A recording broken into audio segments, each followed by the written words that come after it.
આગામી 16મી ફેબ્રુઆરીના રોજ ભારત બંધના કિસાન સંઘ દ્વારા અપાયેલા એલાનને લઈ સુરતમાં ખેડૂત આગેવાનોએ મીટિંગ કરી હતી.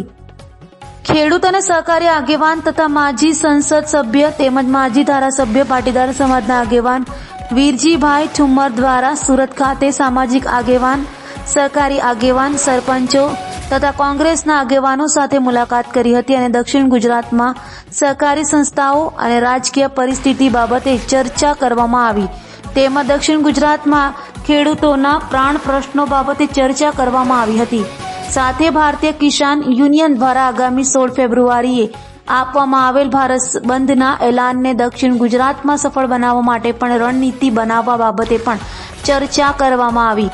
આ પ્રસંગે કોંગ્રેસી આગેવાનો સાથે ખેડૂત આગેવાનો સહિતના મોટી સંખ્યામાં હાજર રહ્યા હતા.